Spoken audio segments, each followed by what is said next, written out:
Good evening and thank you for joining us on the news on NTA International. I'm Naja'atu Tijani, but first, the headlines. Presidential Task Force on COVID-19 says Nigerians who returned from Dubai are on compulsory isolation for 14 days. Environment Ministry builds capacity of environmental health officers to combat COVID-19. President Buhari approves dissolution of interim management team of Bank of Agriculture.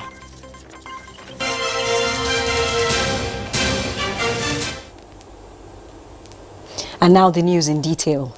The number of confirmed cases of coronavirus in Nigeria surpasses 3,000 as about 1.4 million persons recover from the virus globally. Adebola Brooksland Sunday is here with details. Data released by the Nigeria Center for Disease Control shows that Nigeria now has 3,145 confirmed cases of coronavirus disease.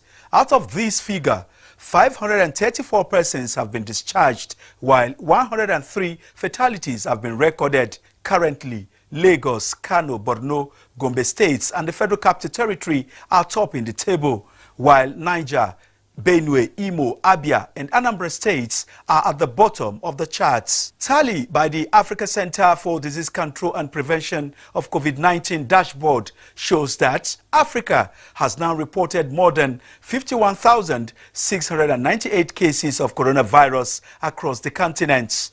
2,012 deaths, while 17,590 have recovered from the illness. Tally from Johns Hopkins University has it that South Africa, Egypt, Morocco and Algeria are on the top of the ladder, while the mountainous kingdom of Lesotho is the only African country that has not reported a single case of the virus. Globally, there are 3,852,745 persons infected with COVID-19, 266,077 deaths, and 1,317,148 recoveries as at 6:50 p.m. Nigerian time on Worldometer. The United Nations is issuing a new appeal for $4.7 billion funding to protect millions of lives and stem the spread of coronavirus in fragile countries. The funds are to be used to buy medical equipment to test and treat the sick, with priority for some 20 countries, including Afghanistan, Syria, Liberia, Pakistan, the Philippines, and Zimbabwe. I'm Adebola Brooksland Sunday. Thanks for your time. Thank you, Adebola. Meanwhile, the Consulate General of Nigeria in New York has announced changes in plans to bring back stranded Nigerians from the United States.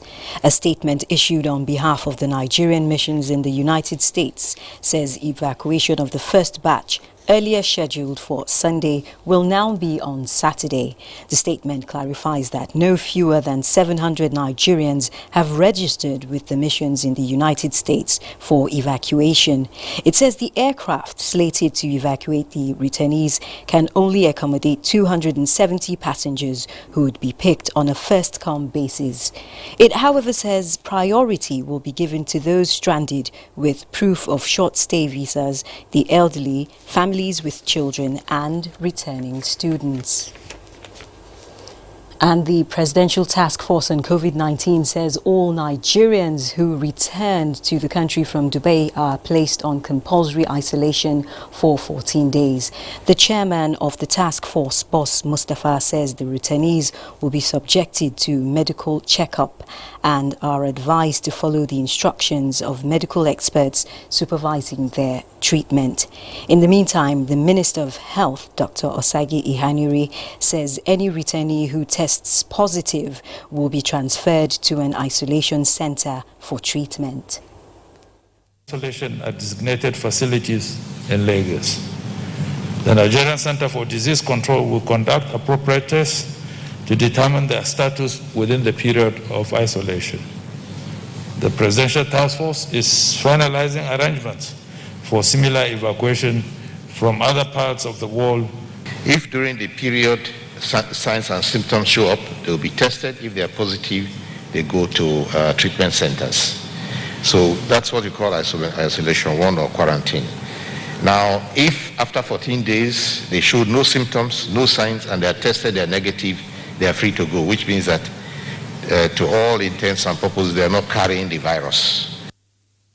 Meanwhile, Minister of Information Lai Mohammed says his conversation with the Commissioner of Police in Lagos State on harassment of journalists was fruitful, as the command promised to take steps to protect and allow journalists carry out their duties.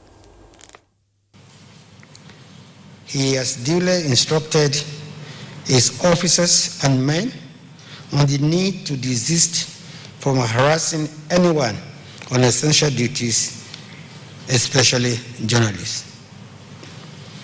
And in instances where some officers have been unprofessional or overzealous, according to him, they've been subjected to departmental protocols.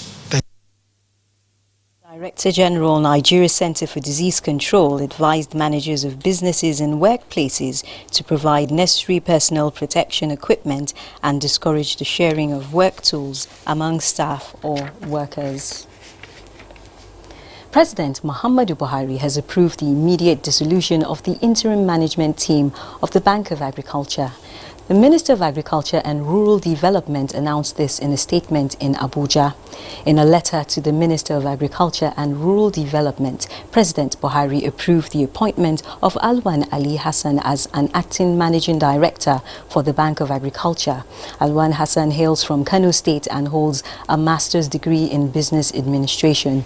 He has served on the management boards of Orient Bank, Uganda Bank PHB in the Gambia, and Platinum Capital and Trust Limited, Nigeria. President Muhammadu Buhari has also commended the President of the African Development Bank, Dr. Akinwumi Adesina, over the clean bill of health given to him by the Board of Directors of the financial institution. A statement by the Special Advisor on Media and Publicity to the President, Femi Adesina, says Dr. Adesina has served the African continent well and made his motherland, Nigeria, proud. The commendation is coming on the heels of a report by the Bureau of the Board of Governors of the African Development Bank revealing that Dr. Adesina has been exonerated of allegations against him by whistleblowers investigated by the Ethics Committee of the Board of Directors, and a recommendation made to governors of the African Development Bank and African Development Fund. President Buhari wishes Dr. Akinwumi Adesina greater success in the position of responsibility he occupies. The federal government has approved a 2-month license fee waiver for terrestrial broadcast stations in the country. Information and Culture Minister Lai Mohammed announced this at a meeting with members of the broadcasting organizations of Nigeria in Abuja.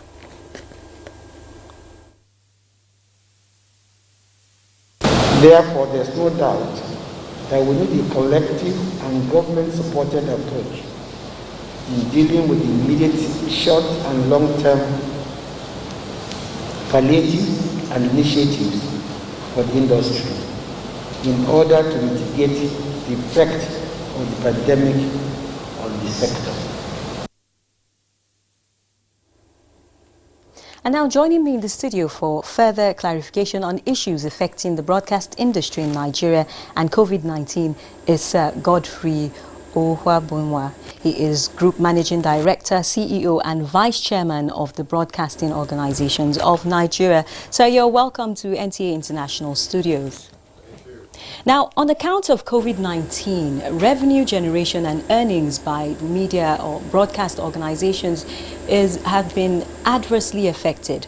What should be done to avert a possible recession, and what hope is there for the future?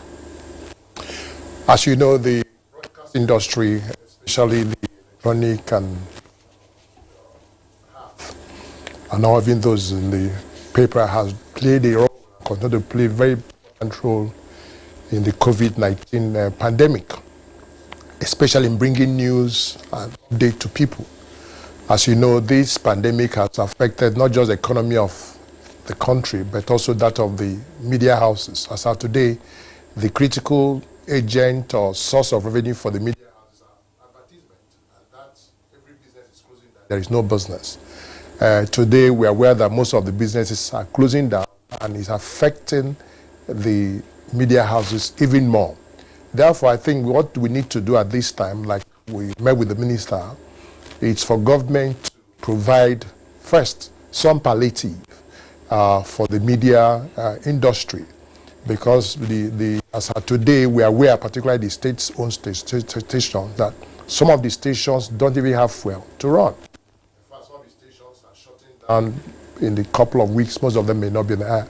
So one of the things that need to be done, one is the federal government need to provide, or part of palliative, provide some funding for the media organizations to keep them in business, to also make it possible for them to reschedule some of the loans and facilities that that may be due. We had also asked, as part of our demand to the federal government, is for a 1-year moratorium for the license fee. But one of the things we also have talked about is, if you realize that the press, particularly the journalists, the cameramen who walk up and down from day and night, who go from the isolation center to the hospital, from the marketplaces to the offices, stand weeks just like the doctors and the nurses. So we believe and we think that one of the ways also to help contain the pandemic is that government should provide some incentive like PPEs for the media people, and also provide some kind of special allowances, particularly for cameramen who go up and down the road, and also life insurance.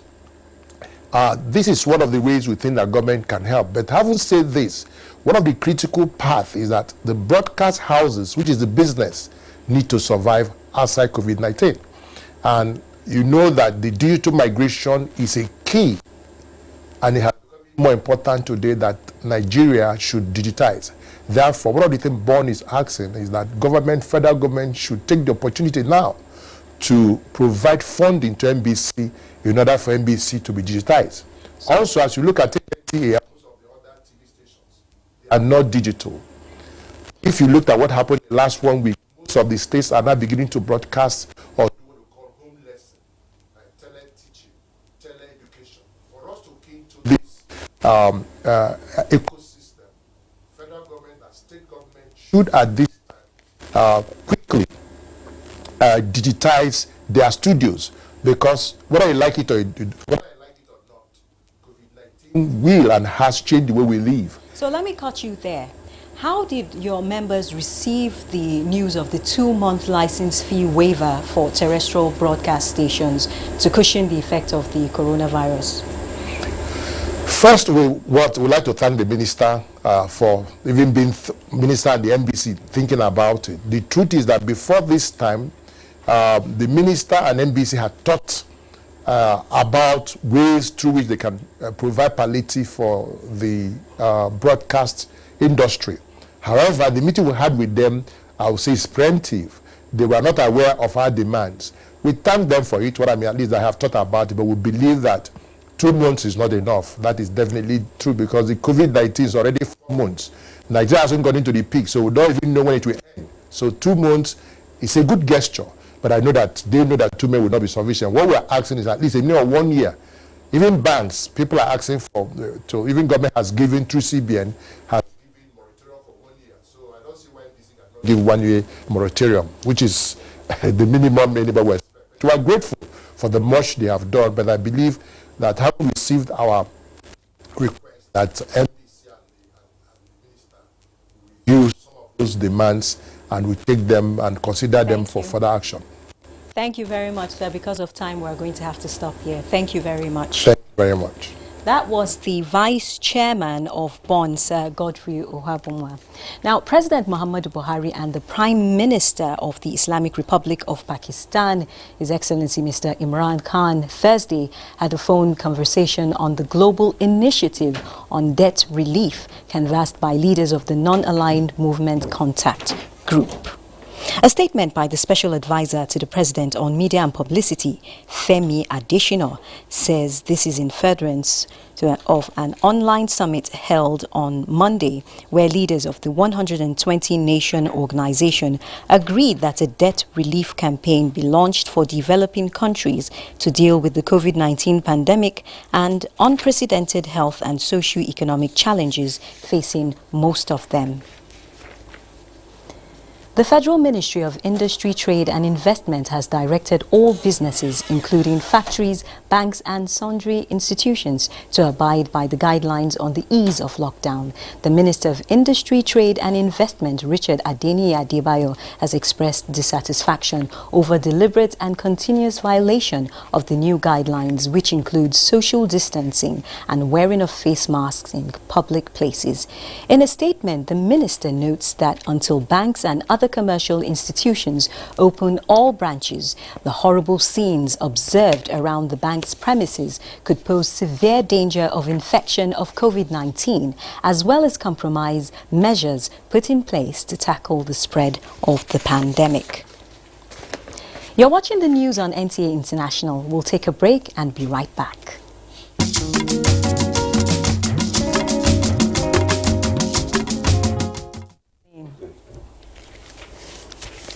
Managing COVID-19 patients requires the use of several medical equipment, and these items become infectious afterwards. For safe disposal of infectious waste, the Federal Ministry of Environment is building the capacity of environmental health officers to adequately discharge this task. Onengie Fineface reports. Increasing cases of fatalities from COVID-19 has given rise to the adoption of innovative protocols to manage deaths and medical waste associated with the virus. Now, this training is an initiative put up by the Federal Ministry of Environment to build the capacity of environmental officers to adequately dispatch their duties in managing medical waste in the country. I also expect this training program to equip the environmental health officers with essential infection prevention and control skills and precautionary measures in supporting environmental health response. The officers will also be the ones responsible for the evacuation and safe burials of deaths caused by COVID-19 in the country. Because according to the WHO statement, anything that is not supposed to be used is a waste. So the dead body and the cadaver is also a waste, which require a WHO protocol to be implemented for the burial to be done in a dignified way. Participants at the training are expected to take knowledge garnered to their colleagues in other locations across the country to ensure that COVID-19 cases are properly managed in Abuja. Onengie Fineface, NTA News. Thank you, Onengie. A mobile court set up to try defaulters of the lockdown directive of the Niger state government in Minna. The state capital has convicted 76 persons. Correspondent Dauda Mohammed reports that those convicted include 40 apprehended in an articulated vehicle from Kano and route Lagos. The lockdown directive put in place by the Niger state government to curtail the spread of COVID-19 has been having various levels of compliance, with some days being effective while other days witnessing a high number of defaulters. We are presently at the Kwakungu roundabout, one of the major exit and entry points into Minna, the Niger state capital. And today is a lockdown day, but there are motorists on the road. Food to my family. That is why yesterday was a free day for you. But I was not around yesterday now, for goodness sake, sir. My major problem is that in Minna, everybody, every business somebody has a pass. One of the defaulters arrested is this articulated truck from Kanu en route to Lagos with 40 passengers, including 2 aged women and a minor. After their arraignment, they were all convicted for violating the interstate movement order and ordered to pay fines. The driver was charged 10,000 naira or 1 year in prison. Other defaulters were also charged and fined. We broke the law. We are seeking for pardon. We try the convicts and we punish them under section 19 of public amended law. We can quarantine them back to Sender, where they are coming from, they will go back. Niger State shares boundaries with 5 states and the FCT, making it a transit state for travelers from the south to the north. In Minna, Dauda Mohammed, NTA News. The can-do spirit in ensuring self-protection is given priority in the fight against the novel coronavirus pandemic is taken center stage by the leadership of the Radio, Television, Theatre and Arts Workers Union, RATAU.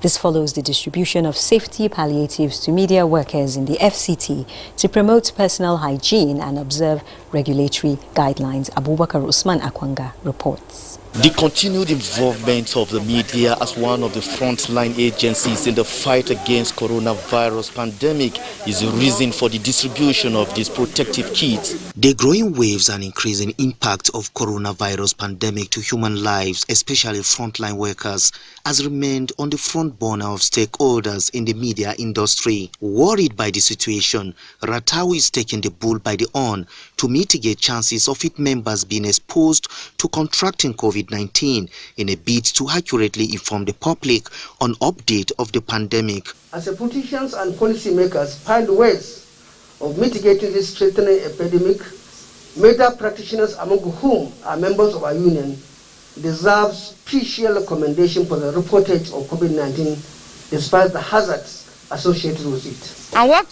will monitor it to make sure that this thing gets down to our members. And you as the chairman, you have to be giving us reports every week. Comrade Afo James is a staff with the Nigerian Press Council and says she observes safety measures from home to workplace and appreciates the intervention by RATAU. I'll make sure that it's on me. I'll wear it. Then in some few minutes, I'll go and wash my hands when I touch some, because what some people don't know is that we are using toilets in the office. Some people will come and they'll use hand to open the door and to close it. The moment you go, you come back, you wash your hands. The union is also making case for more support that will motivate its members to stay alive and carry out daunting national assignment.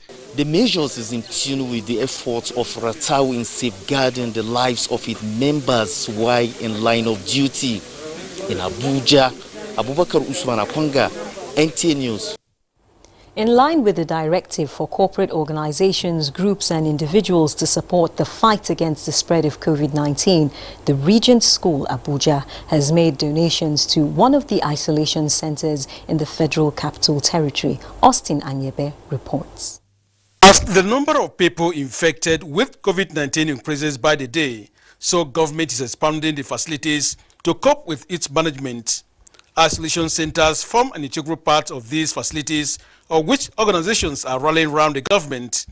This Day Doom is one of the centers in Abuja being put together by different organizations spearheaded by China Civil Engineering Construction Corporation Limited. The Regent School deemed it fit to support the federal government at the center with 180 beds and mattresses. There was a need for beds at this center that we're going to start.